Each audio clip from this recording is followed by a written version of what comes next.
జైలుకి వెళ్ళటానికి సిద్ధంగా ఉన్నారా? Criminally targeted by Telugu Desam party, Janasena party.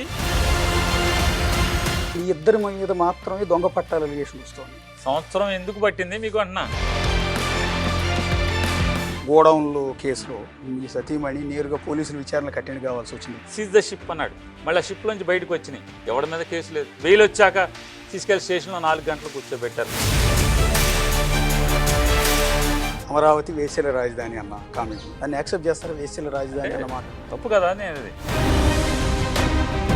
పార్టీలో నంబర్ 2గా చెప్పే సజ్జల రామకృష్ణారెడ్డి గారు మొన్న మీడియా ముందుకు వచ్చేమంటున్నారు, శంకర్ తెగోళ్ళు కాబట్టి ఇట్లా చెప్పులతో కొడతారని ఆడవాళ్ళని అంటాం అనేది ఈ సమాజానికి మంచిదా అని అడుగుతున్నాను.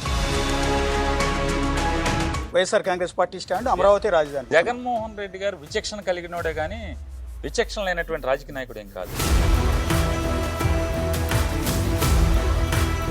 భువనేశ్వర్ గారిని ఉద్దేశించి ఇష్టం వచ్చినట్టు వల్లభనేని వంశీ గారు అలా మాట్లాడటం, నన్ను క్షమించి అక్క అని చెప్పి మాట్లాడాడు. అది ఎవరికి అక్కర్లేదు. వచ్చే ఎన్నికలకి మళ్ళీ సేమ్ టీం కలిసి ఎన్నికలకి వెళ్ళే అవకాశం ఉందనుకుంటున్నారా? పవన్ కళ్యాణ్ చంద్రబాబు నాయుడు గారు కలిసే ఉంటాడు. మాజీ మంత్రి పేర్ని నాని గారు ప్రస్తుతం మనకి అందుబాటులో ఉన్నారు. నాని గారు బేసిక్గా జైలుకి వెళ్ళటానికి సిద్ధంగా ఉన్నారా? దేన్నైనా ఫేస్ చేయడానికి సిద్ధంగా ఉన్నాను.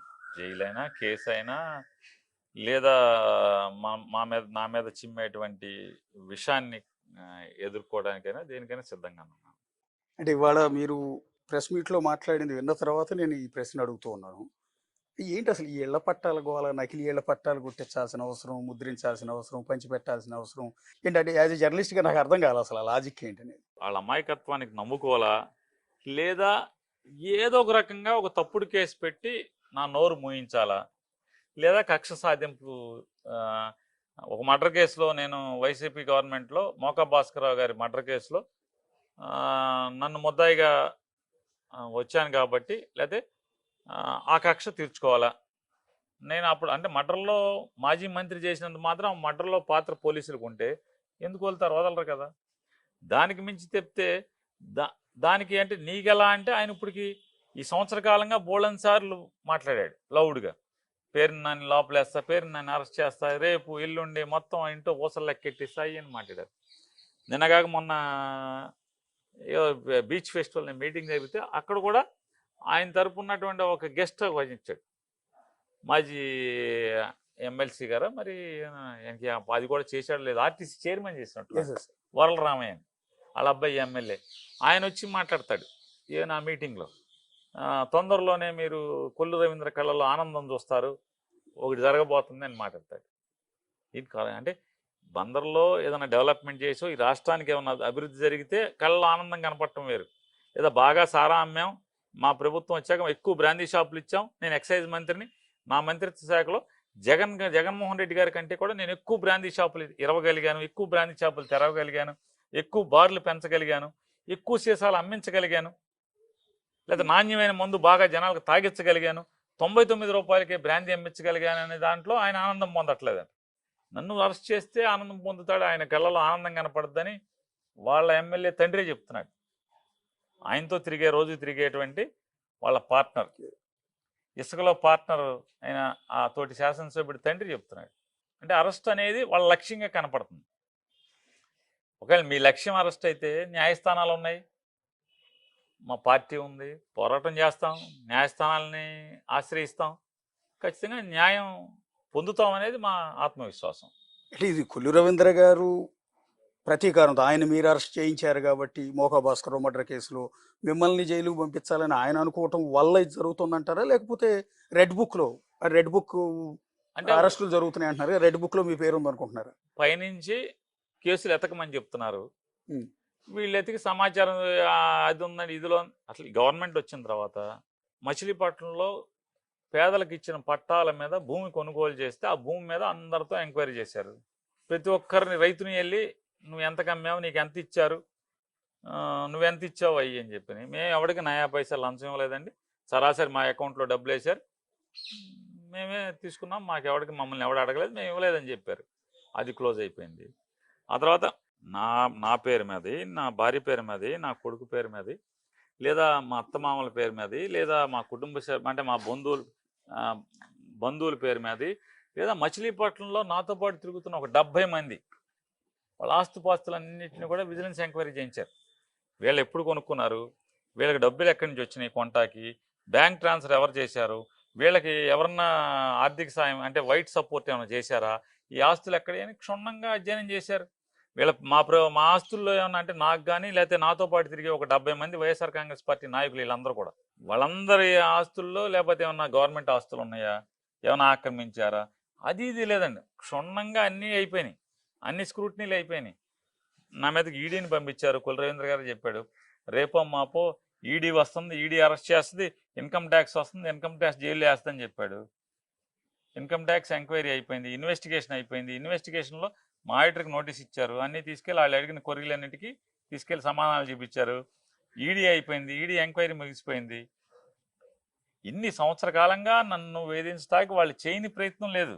అవన్నీ నాకు తెలుసు, ప్రపంచానికి తెలిసేట్టుగా ఆయనే మాట్లాడాడు.